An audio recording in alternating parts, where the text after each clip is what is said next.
Hello, everyone, and welcome to the 10th episode of Think Outside Yourself. I'm your host, Brendan Chalucci, and with me is the first ever African American female baseball coach in the. Please tell me if I'm wrong. Is it the MILB or the MLB as a whole? It's actually all of professional baseball. Any All of level. professional baseball. That's just an amazing thing to see. Great, obviously we love to see that in the changing in our in the game and all that. So tell me, what does that mean to you, being like that type of change in the culture coming into minor league baseball and being able to make an impact on players around you? It's still something I'm like wrapping my head around because honestly, when I first got the job, for me, it's just I finally get to coach and I'm not going to have a part-time job on the side. Yeah. Like I actually get paid to coach for once. And it didn't really hit me until later when I started getting messages from, so many people saying, "Oh, that's so awesome! Like, congratulations! This is inspirational." And Yeah. then, like, the number of women who have reached out asking, "How'd you get in the game? I'd love to get into coaching. I didn't think this was possible." Now it feels amazing. Yeah. Like knowing that there's so many people who now believe that they could do this job too is mind blowing, actually. It really is a beautiful thing because not only are you impacting the female community, but also the colored community as well. So it's like kind of like a little bit of a two for one deal of like just kind of changing the game, which is just beautiful. And like you see your name thrown in with people like Jackie Robinson, stuff like that. What does that mean to you? At first, I was actually a little upset, mainly Really? because, well, so obviously, I mean, that was one of my heroes growing up, still is. Yeah. So the idea that I was being compared to him, my response was always, he faced so much worse than I ever did. So it didn't even feel like I could compare to what he had to go through.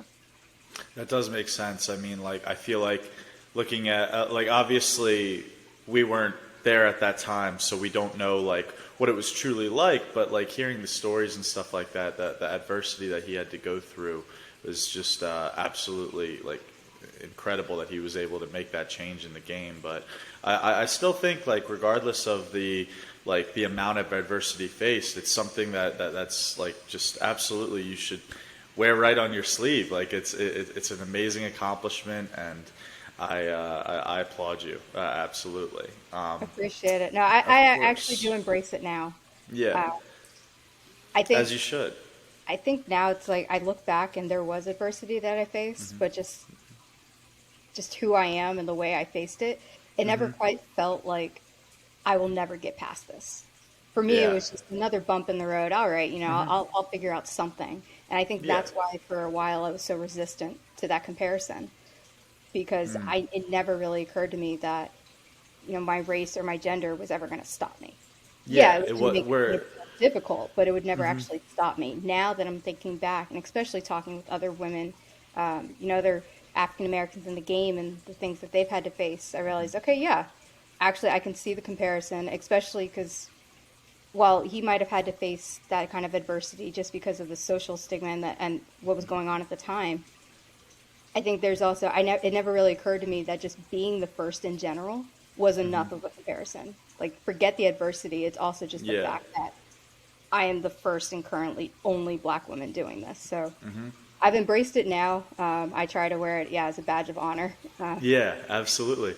And you see like a lot of other female coaches coming into the game too. I know the Yankees have a coach. I don't. I know you have a picture on your Instagram with. Oh, was it Orioles coach Pirates. or Pirates? Pirates. Yeah. Okay. So, how awesome is that to see more women being introduced like into the game with like higher authority as coaches, as hopefully one day players as well. It's amazing, especially when you consider how quick it's happened. I know a lot of people, it seems like, oh, it's taken forever, hundreds of years for women to coach. But we went from zero to one to three to five to 11 in 4 or 5 years. Oh, that's awesome. And yeah, comparatively, like that's a lot of change for a game that's been resistant to change for so long. It's Absolutely. really cool getting to see. I'm hoping the number starts to increase, even Yeah. next season. So we'll see what happens once everybody releases their coaching staffs. But it's been really cool to see. Not to mention, it's also just nice, have people that I can reach out to. I can offer advice, but I can also, talk to at the end of the day. At the end of the day, if there's something that does happen, unfortunately, male coaches don't understand everything that we go through. So having Oh, somebody absolutely. we can talk to is really nice as well. Yeah, no, that is a beautiful thing. Like obviously, when it comes down to it, if there obviously are times where yes, a woman will be introduced into an organization, but is she the only one in that organization? So I feel like if there's like a larger amount of like diversity in the gender in like every organization individually, I feel like not only are you able to kind of feel more comfortable as a woman, but also like be able to share your experiences to someone that would understand. Absolutely. So I'm going to change the topic real quick because I've been very curious about this since we just got out of the holidays. I noticed that you celebrate Kwanzaa. Now, and I was curious if you wouldn't mind explaining to me some of the history behind that and what you do to celebrate. So I don't do as much as I know a lot of families do. This is something growing up. My mom introduced us to the holiday. I know it's still pretty new. It's only been around, I think, since the mid 60s. But just a holiday to celebrate some of the traits in African values. So it's not just African American. It just happens to be who celebrates it the most since it was created in the U.S. But it states back to African values, hence why each day is named after a Swahili word that is some kind of trait. So, and how many days are there? 7 days. So it starts 7 days. the day after Christmas. The last day is New Year's Day. And to truly celebrate it, you would actually have, so every day you would give a family member a homemade gift. It is, you that's don't buy beautiful. it. It's something that's just from the heart. And then the last night is a giant feast. Wow. Where everybody contributes, everybody cooks. Every day you're also, so kind of like with Hanukkah, where you're lighting the menorah. We have a similar thing where each night you're lighting a different candle. So the way you greet everybody in the morning, you ask Habari Gani, which is Swahili for what's the word, and then you answer with the day that it is. That's my I see. That's awesome. So what's your what did you make this year for the final feast? Like I said, we don't celebrate as much as I would love to. We celebrate to the point where we recognize the days. We don't have the feast. I gotcha. I would love to get to that point eventually, but I think after the Christmas feast, my parents are a little cooked out. Yeah, I definitely feel that. I feel that but with us. I guess I recognize the days. Yeah, no, absolutely. I know when we have Christmas. Christmas Eve is a lot like in general because we have my whole family gets together and everybody brings like one thing or two things that they cook and it's like one big thing. It's awesome. That's the biggest thing that I love about the holidays is that like obviously it's joyous occasions and there's a lot of history behind all the holidays, but like being able to spend time with your family and just be able to relax, take a step back, appreciate what you have, all that stuff. I think it's something that's sometimes gets a little lost, but it's so important. No, that's true. Well, I might not have cooked for Kwanzaa, but I did help cook the Christmas feast. Oh yeah? What did you cook there? I cooked mashed potatoes, which was a new one. I've never done the mashed potatoes. I'm more of a baker, not a cooker. Okay, so you got all the sweets. Yeah, so I did end up making a gingerbread cake, which I was actually pretty proud of this because, one, I've never made gingerbread cake before, but this one came out of just a recipe. My parents get the HelloFresh or that delivery Yeah. So the gingerbread cake came with it, but it asked to make cream cheese frosting, and I'd forgotten to buy cream cheese. Oh, so I had gosh. to figure out, okay, what do we have that I can make frosting out of? And I ended up getting a packet of hot chocolate. And Really? I found a recipe for just buttercream frosting, and I changed it and like figured out all the calculations so I could do hot chocolate mix instead. Wow. And I created hot chocolate frosting for the gingerbread cake, and my parents loved it. Oh my gosh! First of all, that's so impressive that you were able to do that. Second, I really want to try that now, so you might have to bring some of it to spring training. Speaking of, actually, have you gotten the itch yet? Like the itch going back into baseball? Yeah, I know you had a little bit of a longer year than the rest of us, but just out of curiosity, I usually get it around this time, like just wanting to be back. Oh no, I've gotten it. I got back from Nashville from the ABCA convention on Yeah. Sunday. So I had the entire weekend of just baseball, talking baseball. I got to present. And then yesterday, hit the cages, started throwing, and Yeah. swinging my fungo again. So yeah, I've gotten the itch. How was it was ABCA, ABCA? How was that convention and what did you present on? So it's awesome. Anybody listening are baseball coaches and you haven't registered or haven't signed up as members, definitely need to do it. It was, yeah, I actually had quite a few presentations. My main presentation that was just me was on small ball strategy. So primarily Okay. base running, but a little bit more. And I did that on the youth stage. And then Gotcha. I was also a panelist for the rookie mentorship program, which is for new coaches, assistant coaches, younger coaches. And then diversity in baseball, the youth development section. So just helping, minority coaches, especially in the inner cities, just develop their programs. And then my final panel was on base running. So it was a base Okay. hour, 45 minute, just everybody just asking questions. So Asking it, questions about base running. yeah, which I love. So I Yeah, love the absolutely. element.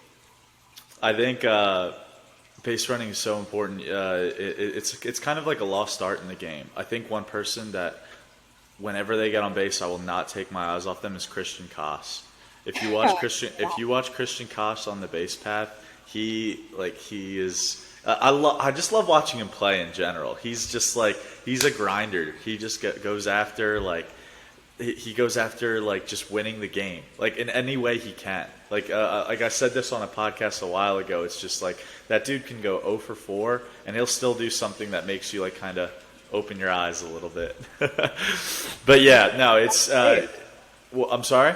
Yeah, those are the best players. I mean, that's one of the Oh, reasons why I love base running because it's more than just trying to hit a home run. Yeah, that's great. But if you don't hit a home run, all right, now what are you doing? If you just get on base, don't waste it. Like you can yeah, find of ways course. to score. So what are some of your like most important aspects when go like that you talk about when it comes to base running? I mean, I haven't been on the base path in quite a while, so I would love to hear it from a professional coach. So biggest thing for me is I love aggression, Okay. primarily early in the game, but be smart. And when I say be smart, I'm not saying be conservative or don't run. Just be aware of what's going on the field. The best way to be aggressive is to not only know where the ball is, but know how fielders are placed. So Okay. especially as an outfield coach too, I say this on the flip side to our outfielders. If a base runner sees you catching the ball flat-footed, they're going. Oh, And for that's what I sure. want base runners to do too. You see an outfielder, even an infielder, going away from the base, trying to catch a fly ball. You're at least prepared for the next play. If that means tagging up and you're advancing, that's what you're thinking.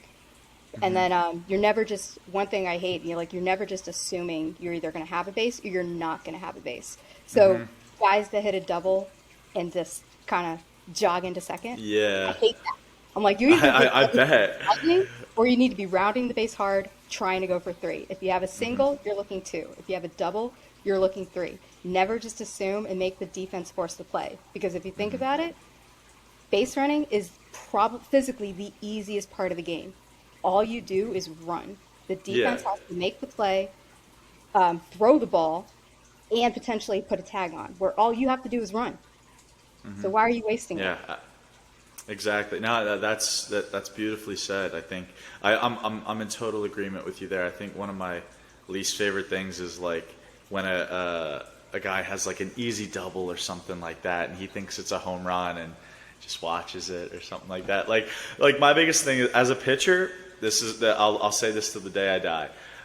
I do not mind if you flip a bat flip or showboat or do whatever you want. If you hit a 450-foot home run off me, bat flip it all you want. But you better make sure it's going out because if you get thrown out at second, we are clowning you. Absolutely. Oh man, forget 100%. just forget the long ball too. I know, down at the complex, we emphasized this past season those hustle doubles, even on pop-ups. You Oh never know when yeah. it's going to be dropped. If it's dropped, you better be on second. Like if I'm still seeing you just rounding first and that ball drops, we're pulling you. So Yeah, every single thing, there's you were running definitely. hard until you were out or until the play is done. It does get lost a little bit because like also like you watch guys like the big leagues obviously has become more profound with home runs, like power hitting and stuff like that. And these kids, they're watching these big leaguers who will just like try and hit 30, 40 home runs a year and not really worry too much about that. It's definitely something that we have to like reiterate to these kids is like this stuff's important because you're 120 pounds soaking wet. You're not gonna you're not gonna be hitting any home runs like that soon. So make sure you got the basics down. But yeah, and speaking of, I know that you were first base coach down in the fall league. So tell me what that experience was like. So different from rookie ball. I And bet. and I'm not just talking talent level. It's more like the expectation of the players and even the resources we have. I mean, you go to the complex and a lot of these guys we don't have video on, we don't have stats on. We might have something from the Dominican Academy, but it's really not a lot. Versus guys who have played high A, double A. Like we have a Yeah. lot of information, we have a lot of video. So I know like my first couple of days, I was coaching the same way I do at the complex. Like, all right, figure out what this pitcher has as I'm watching them, figure out the time, figure out the tendencies. And I have guys coming up to me before like they get to first and before the first pitch, they're already asking what's his time. Yeah. Yeah, So yeah, because knowing they know that, that like that's yeah, something that's we have usually that given. video. So I think by the first week, I had eventually watched video on every single player in the league, Okay. just so I had all that information. So Yeah. I can tell you, like we faced a pitcher who was 1.3, 1.4 over the top, but he's 1.6, 1.7 sidearm. We had Really? yeah. Interesting. So being able to see that kind of information, just the little tendencies, the first moves, even the catchers, because fall league got some guys actually working on something. So there's one catcher we went against that if there was a left-handed hitter up, he didn't have a single caught stealing that season. So we're telling guys, and 5 out of the 4 of our lineup are lefties. So we're telling guys, you Yeah. get on first, you're going. So just No, kind of that information was awesome. yeah, absolutely. I love the fall league. I was there the year before, and like just the amount of talent there is just, and it's raw talent too. It's like young guys that, like like half of these guys are going to be in the bigs in the next couple of years or so, and it's like being able to not only go up against it, but also watch it and learn from it and see what the guys that basically are going to be the next generation of like the major leagues, watch what they do, how they perform, how they act. It's definitely something to keep your eye open for. Oh yeah, no, they made me better. That's for sure.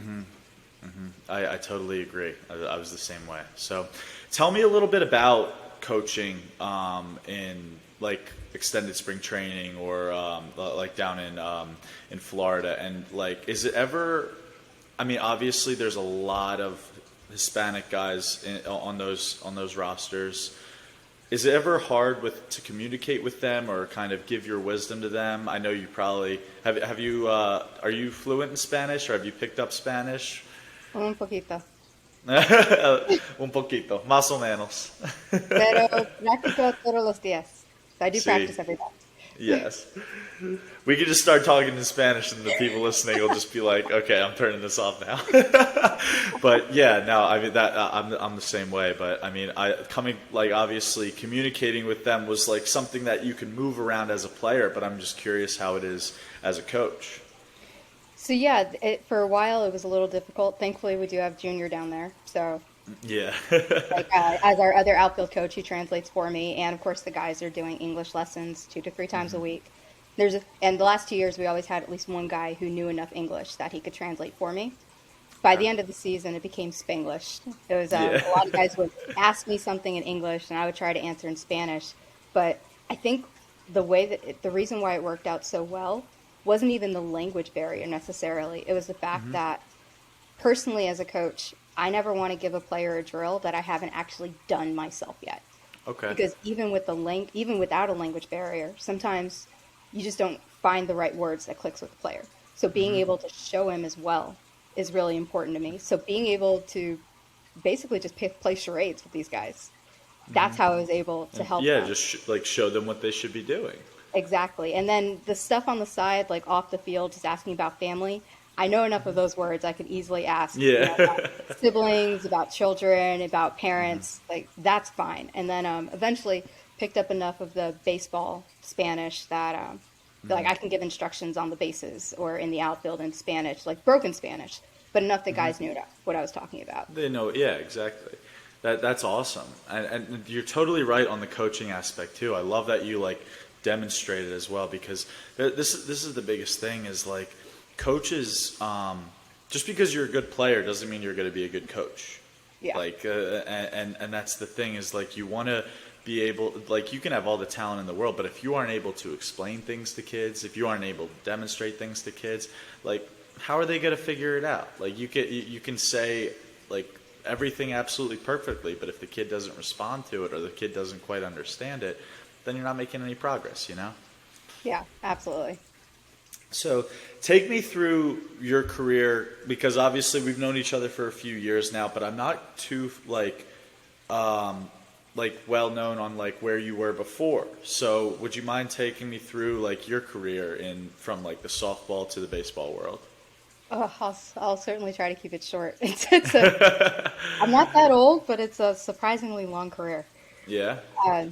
Yes, I mean, I started playing softball in high school. I think this shocks people. I played soccer for almost 10 years. Oh wow.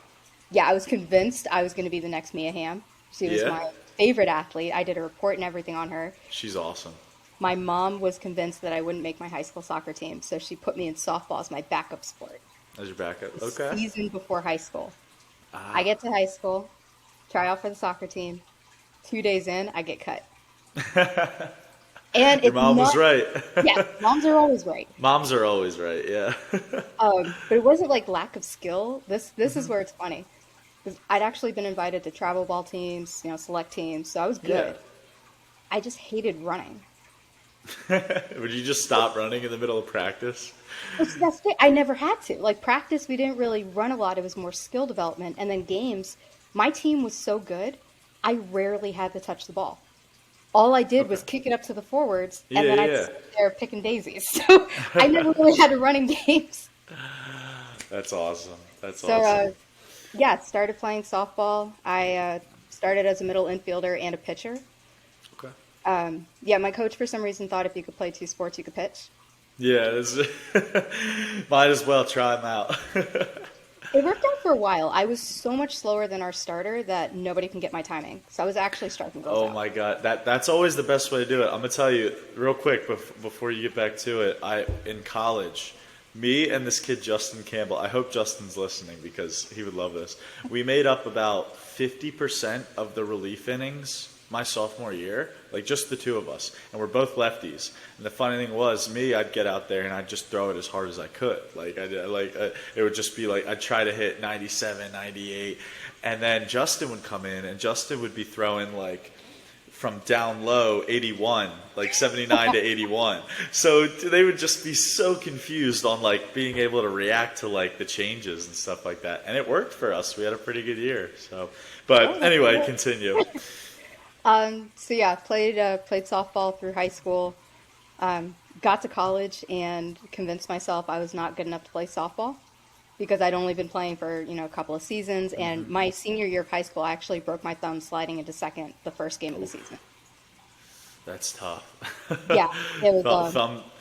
Like any finger injuries, they're just brutal. They're But brutal. like you would okay, so you can maybe not with a pitcher, but at least with like a hitter and even fielding, if it's one of the four fingers, you can you You can can make live do with it. You can live with The it. thumb Yeah. though, you can't do anything. So yeah, I was out that season. I ended up being a pinch runner. Like I said, convinced myself there's no way I was good enough to play D1 softball. So got to college and became a cheerleader. Oh wow. Yeah, never cheered Oh before. okay. I didn't even know that about you. That's crazy. It's my fun fact. Most people It's your don't fun know, fact. and they definitely don't expect it out of me at all. Yeah. Yeah. It's funny if you did like two truths and a lie. And that was like the truth. Like one of the truths. I don't think anybody would ever get it. Oh yeah, it's pretty fun. But yeah, so I joined joined the cheer team. decided I wanted to get into baseball, Okay. knew that I wanted some kind of impact on the field, so started working with our varsity baseball team. I did scoreboard, did the tours for recruits, and that was about my sophomore year. So end of or beginning of my junior year, I'm walking into the office to go see the baseball coach, and I run into the new softball coach. Okay. Didn't know she was a softball coach. I thought she was a Really? student. So yeah, Oh, we're just wow. Okay. talking in the elevator, and Yeah. I mentioned how I played. She asked what my position was. I was like, yeah, I was an outfielder, pinch runner. She goes, oh, great. We're looking for speed. Do you want to try out? I was like, So they reeled you right back in. I'm not going to say no to an opportunity to play D1 Yeah. softball. So I tried out, and it's funny. I was on another fun fact. I was actually on the club hockey team at the time. You're just versatile when it comes to sports. You I just love do trying new everything. sports. Yeah. I wasn't good at all though. Like I didn't know how to stop, and this is why this knowing this is important because the day before my tryout, I was at practice trying to figure out how to stop, and I Yeah. sprained my wrist. Did you just I like fell. kind of fall? Yeah, Yeah. so I sprained my left wrist, and then I have to go to Oof. tryouts the next day where I'm fielding. So I had it all wrapped up, put my batting glove Yeah. on, and I'm trying to keep it from my coach that I sprained my wrist.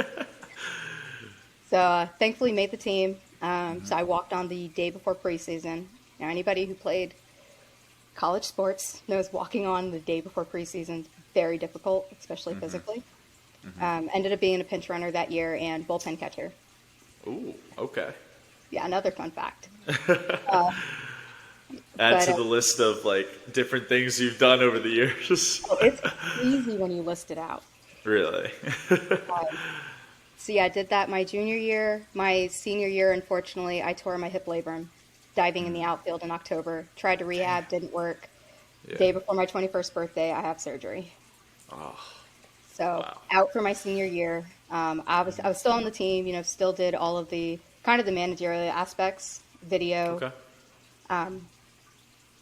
I did recover to the point where I was actually supposed to be. I think I was supposed to be walking.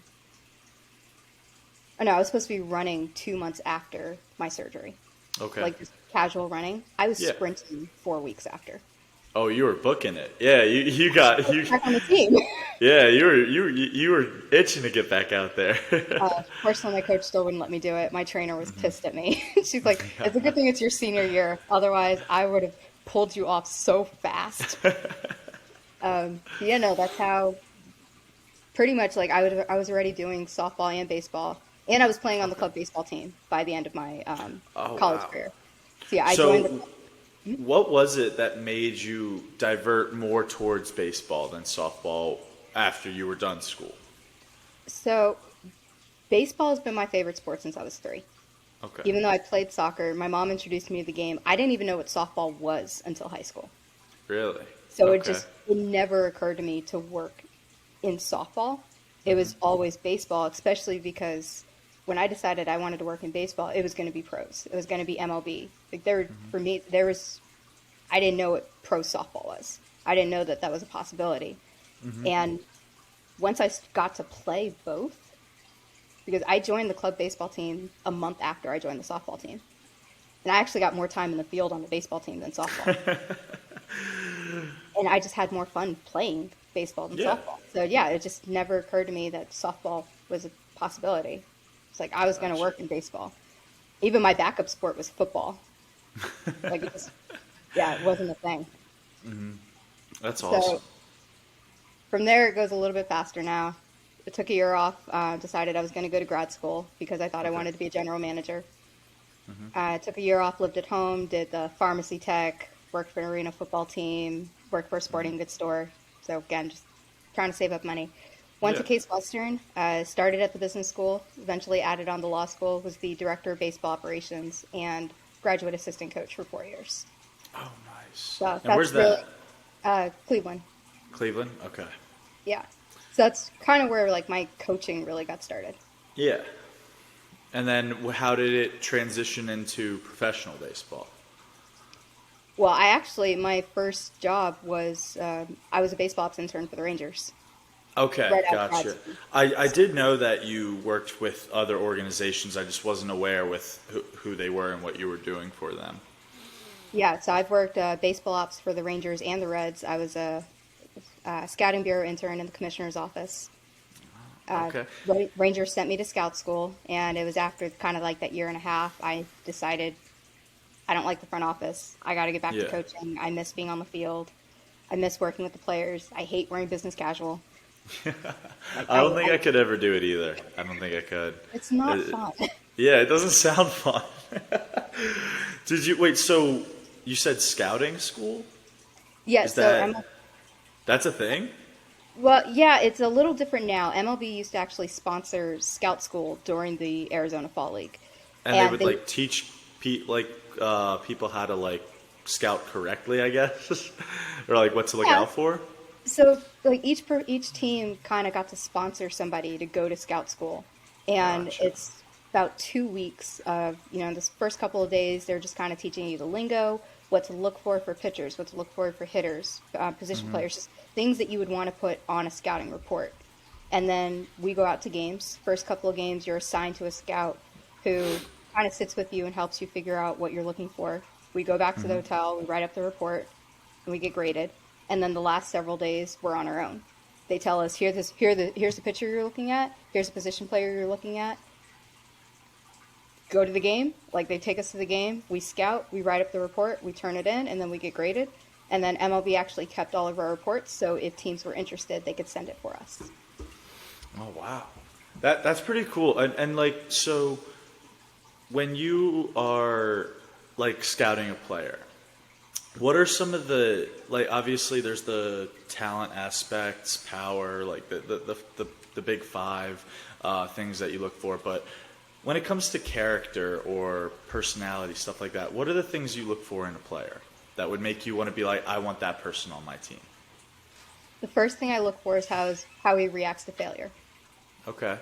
So for a pitcher, you give up a home run, or even just a hit, a batter that strikes out, a fielder that makes an error.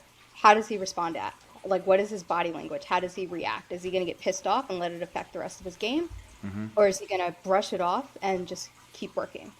And Body then language how is he so important. yes, So huge. I important. mean, it doesn't, yes, talent matters, but I would rather have the guy who is trying, like working his ass off and does in his average, maybe above average talent versus the superstar that's going to have an attitude the entire day. Oh, 'Cause totally. you just can't work with players like that. I It's- couldn't agree with you more. I apologize. I dropped something. But yeah, no, I couldn't agree with you more. It's so important when it comes down to it to have, especially when it comes to like the team play. Like I know in the minors, we're all trying to claw our way up there to the bigs and stuff like that. But when you're actually like there and it's about winning, most importantly, there can't be any like egos dragging the rest of the team down. You need them to be like a family. And that was the one thing I'm sure you experienced at college ball too. I love that about college ball, no matter like if it's like in general, like in all sports too. In college, like that's your family. Like Yeah. we're not playing for money or anything like that. We're playing to win. No, absolutely. Nobody wants to play with guys like that. Nobody Yeah. wants to coach guys like that. And I'd actually argue in the minors, it's just as important because yes, you're trying to get up, you're trying to move up, you're trying to get called up. But at the same time, teams are also looking at not just the talent, but can this guy actually help the team win? Yeah. Like you look, especially the way the game is changing now. This is one of the reasons why I've argued about base running. You see Okay. strikeouts are increasing. You see, pitchers are throwing more breaking balls. It's going to be more important just to put the ball in play. So you have a guy who's, yeah, he's hitting 30 home runs a game, or a year, but he's striking out all the time too. I would actually rather have the guy who hits less home runs and actually gets on base and does something with that because that's going to help us win. The home Yeah. runs aren't going to matter as much anymore. Actually, did the research during the postseason this year. 45% of games, the winning team had less home runs than the other team. That's So wait, 45%? Yeah, it's not the That majority, but it's still no, but pretty high. still, it's almost 50-50. That's pretty Yeah, crazy. and that's what I mean. It's at the end of the day, it's like, how is he going to help us win? Yeah, That's no, the most important thing. So I it's mean important to keep that in the minors. I think of that so much when it comes down like to pitching too. Is like, so for me, I'm a late relief guy. I'll come in for one inning. What can I do in that one inning that helps my team win? So, and like obviously the most important thing is put up a zero. Like that's all I think about when going in. Is like, I don't care if I walk people, I don't care if people get hits, I don't care how many people I strike out, but if we put up a zero on the board, mission accomplished. That's all we need. And And see, that's what I would be looking for in a player. yeah, but that no, that is interesting. So coming from your long career as a coach, even though you're still young, what are the things that you've learned about yourself and also about the game so far in your career coaching? One, the game is always changing.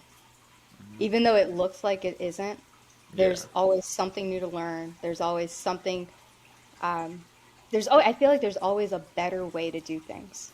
Okay. And it's only recently that I think people in the industry have finally started to embrace that. And that's why it took so long for the game to change. But I mean, you look at the technology we have, Yeah, it's insane. it really hasn't been that long since we started using it. It seems like it has, but if you comparatively the history of baseball, it's been a very short window since we started paying Yeah. attention to that stuff. And it's So, become so important so quick too. Like you look yes, at like I mean it's crazy. Like analytics on a person's fastball can change like how a scout looks at them or something like that. Like exactly. a fastball that's 92 that's riding like 20 inches is more valued than a fastball that's 95 but's flat. And and that's something you never would have seen before in the past. Yeah. And yeah, so I mean that's definitely something about the game. I mean, for me though, just as a coach, Yeah. I feel like I'm also there's little things that are changing even from like my first year with the Sox to my second year. Just the way I've approached players has been different. I mean, first I had to learn the difference between college and professional. The biggest one is just your goals. Like you said, I mean, in college, the goal is to win as a team. It's to win the championship. Doesn't matter if you're sitting on the bench. If you could do something, you help out. Whereas, especially rookie ball, guys are trying to get called up. They're trying to leave Florida for sure, Yeah. Yeah. and it's whatever way they can. So for them, it's very different the way I have to approach them, the way I have to help them. And I mean, I think it's also different. I think players have different expectations of their coaches in pro ball than in I college. agree. I agree. I And it's think something that took me a while to get used to. yeah, and I think another thing is that the variety of coaches you will work with is so different. Like, I mean, there's some coaches now that are like younger than me or around my age that know a lot about the technology, but there are also some coaches who are. I'm gonna shout him out, Kip. The older guys who are just like, "What's an iPad?" I hope he doesn't hear that. Oh, if he doesn't, I'm sending it to him now. You have to. Kip's the best. Kip's the best. But yeah, no, I totally agree with you. So, looking in your future, what are some of your goals? Since you touched on that for your coaching career or just career in the future. Long-term goal is definitely to manage. Or if I end up on the college side again, be a head coach. I mean, just personality-wise, that's just me. I like being in charge. I like having Yeah. a hand in everything. Teams figure that out very quickly. I tend to take over areas. Uh, so yeah, that's definitely the long-term goal. If I stay on the pro side, I know, yes, I would love to manage, but I think the one position I want that I would be very disappointed in myself if I never make it is I want to be an outfield, base running, and first base coach at the major league level. I think I would be okay if I never got to manage just because that's so much farther away. Okay. But considering my passions, like this is something I love coaching the bases.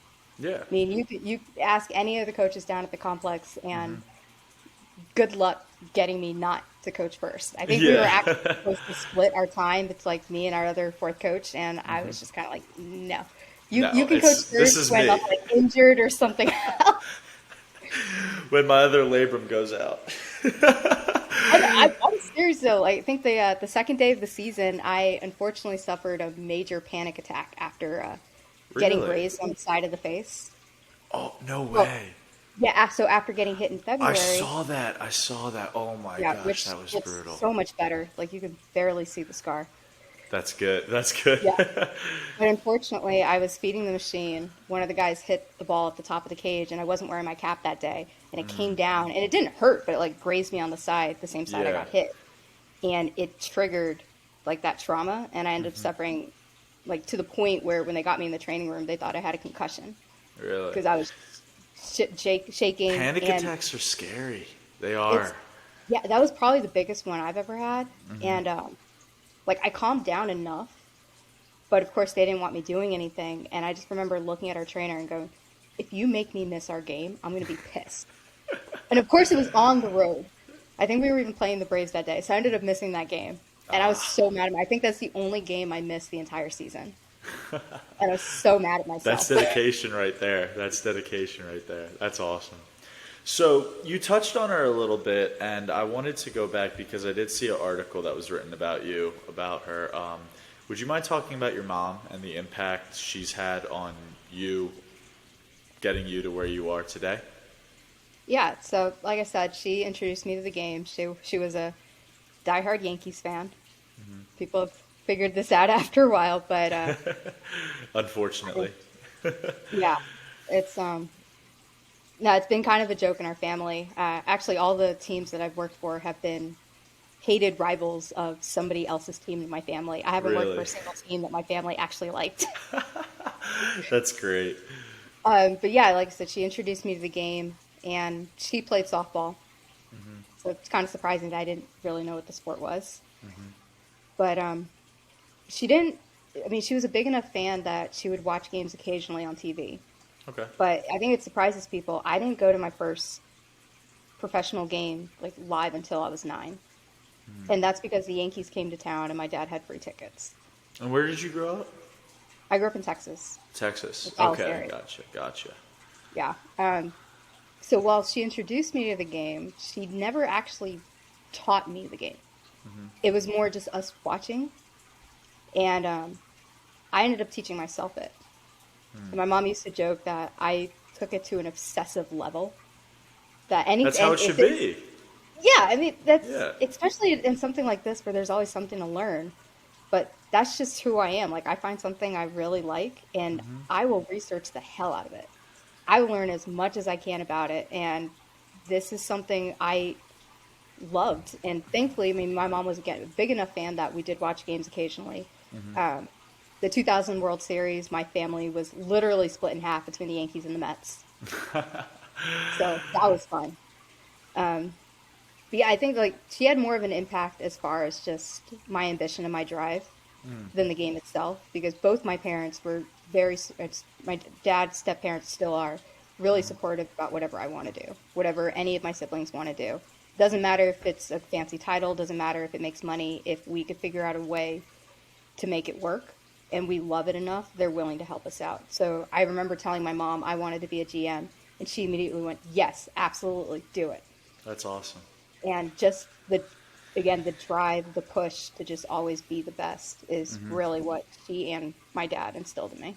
That's beautiful. And like I think parents really need to know that is like sometimes even if you don't have any expertise on what your kids are interested in, the way that you can like motivate them or give them like advice and stuff like that can help them in that, like whatever they're interested in, regardless on if you know about it. Like for example, my parents didn't know anything about baseball before I was born. I'm like my family's very artistic. We have some like musicians, some artists, and I'm the only athlete. I'm all alone, and it's but my parents like taught me like certain morals, like things about like how you said like dealing with failure, being good to other people regardless of how they are to you, things like that, and they help you like learn and turn you into a person that you really want to be in life.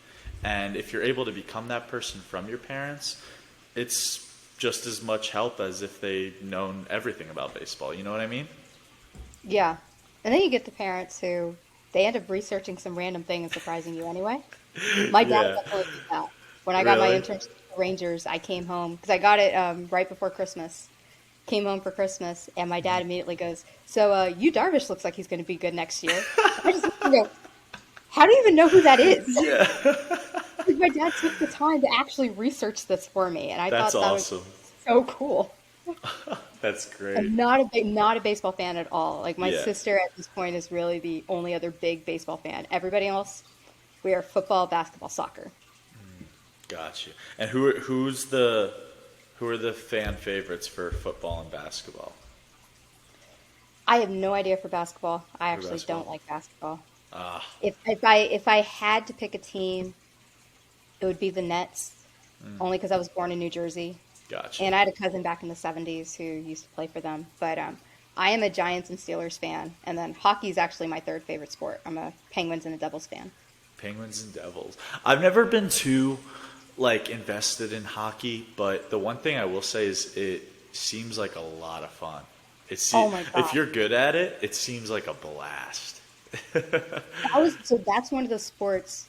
One, I'm sorry to baseball players. Actually, not even because this isn't even close. This doesn't even compare. Hockey players are the most athletic people ever. You think so? Well, yeah, Okay, baseball isn't even up there. yeah, that's why I was like, wait a minute, I'm not Yeah, apologizing. yeah. Don't apologize for that. The skating, like just skating in general, is hard enough. Yeah, But skating now you're also, backwards. Oh my yes, gosh. skating backwards. You have to shoot. You're basically playing football on ice. Yeah, that's a good point. It is a very good And point. those are the toughest athletes. This time, I will slightly apologize to baseball players because I'm sorry. You guys can be wimps. But then you get the hockey player who gets his tooth knocked out in the middle of the game, puts some gauze up in there, goes right back out. Yeah, yeah. No, I mean that is. I think that is a thing about baseball that like we kind of have a target on our backs a little bit when it comes to like, oh, you guys aren't athletic, you guys are wussies, stuff like that.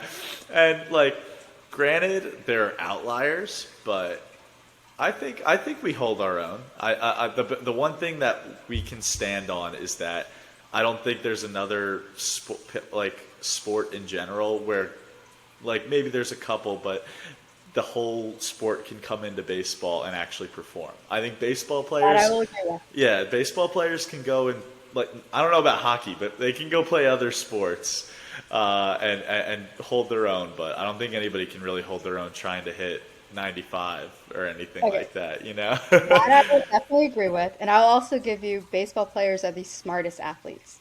Oh, what makes you Which say that? baseball is a mental game. It is. It really is. It is an incredibly mental game, and yes, other sports are pretty mental as well. But for me, like baseball, that's where that awareness comes in. You know what's a really interesting thing about it too is that you kind of essentially have to be smart to play baseball too because like there's a whole like stigma around like the fact that colleges only get 12.7 scholarships, I think that is, and they have to split that up between what, like 30 to 35 guys. 85, yeah. Yeah. So essentially you have to earn that academic money as well. So like baseball players, man, they work hard, man, in the classroom. Like I know some of the kids I went to college with, they're like guys that didn't end up going pro. They're successful lawyers, successful engineers, stuff like that. So I mean, obviously this is something that you should say to all kids, but like baseball players out there, better keep your head in the books too, because man, you need to earn that. Yeah, but no, But I will. Like I said, I definitely think baseball players are the smartest. That's also what makes you guys the weirdest, though. oh, we are so weird. Baseball players are so weird. It's so much But fun. it is, it is. All right, so wrapping up, I got a couple just fun questions for you. So first, Who's your favorite swing? Like favorite swing in history? Ooh, in history, Griffey. Griffey, I would agree with that. Yeah. How about current players? Do you have one? Votto. Votto? Yeah. Votto's, I've watched hit, like, I mean, I don't know crap about hitting really, but I've watched videos on him talking about hitting, and that's an intelligent guy right there. He knows I his think way that's around why the I game. like it. It's not necessarily the look of it, but he's got some of the best adjustability I've ever seen. Yes, Like yes, he will put the ball 100%. in play. I saw this one video on him where he was talking about his approach, and if he, like, let's say, like, he comes up to bat in the first inning, and he's, like, the last thing he's looking for is, like, he's looking off speed, and a guy paints 3 fastballs on the outside corner. He's like, I'm not going to swing at him, but I know for a fact when I come back later in the game, he's not going to be able to throw me 3 straight fastballs on the outside corner again. He's going to have to give me what I'm looking for. And that was an interesting thing to think about, because it was like the value of your at bat in the first inning is so much lower than your at bat in the 7th, 8th, 9th. So it seems like he knew that and was able to like prioritize it by his approach going into those at bats. And I was just like, that's incredible thinking about that type of stuff, because I mean, like, for me, like, I come in for 1 inning, I'm just like, I'm gonna light it up, but whoever's in there, watch out. But there is so much depth to the intelligence, like the way the game is played. It's so important. All right, another question. Best piece of advice to any aspiring athletes coming up?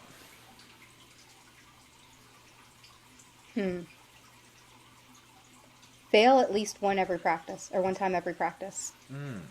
Okay, I like that a Learn lot. how to fail. Learn how to fail. I like that a lot. Now, when it comes to athletes that like do fail and aren't really good at handling it, what are things that you would say to them? Like, or what would you say to a player if you noticed that they weren't good at handling failure? In that case, now I'm thinking more on the positive side. And I've Okay. had players like this, where particularly if it's a game, but even if it's practice, what is something you did well? You are going to fail. Honestly, if a coach is good, they're trying to make you fail. That's why we want to make practice harder than the game, so that way the Yeah. game slows down. If we're making it easier than the game, we're not doing anything for you guys. So for me, yeah, if we get to the point where we really don't know how to fail properly, now we're going to start to focus more on, okay, what did I do well? Expect to fail at least once, and Okay. then focus on the things that you still did well. So you're still making progress. As long as you're making progress, that's all that matters. I like that a lot. That's really awesome. And yeah, I mean, it's cliche to say, but like you look at it, like the best hitters always they fail 7 out of 10 times. So Yes. like you better get used to it. There's a couple kids that I've coached that I have. I'm actually really glad you said that, because there's a couple kids that I've coached that have had a hard time dealing with failure, and I've been trying to find out like more ways to be able to encourage them to like understand that failure and move from it. So I think that's something that I'm honestly gonna take into my own life. So thank you for that. Of course. And last one before we wrap up, just one mantra that you live by, like maybe like a quote or something that really speaks to you. Ooh. Can I give two? Of course, the more All the right. merrier. So one is, don't worry about things you can't control, because you can't control them. But don't worry about things you can control, because you can control them. See, that's awesome, because most people focus on the first step of that. Is just like, don't worry about what you can't control, but don't worry about things you can control, because you're going to be able to handle. I like that. I like that a lot. And then my second one is one I kind of came up on my own. Okay, Why not? why not? So this is how I've lived my life, my career. If somebody tells me I can't do something, why not? Why not? Figure out a way to do it. Yep, that's awesome. Well, if anybody thinks that Bianca Smith can't be a GM, why not? You know? Well, thank you so much for coming on the show. I appreciate it, and I will see you in about a little more than a month. Maybe.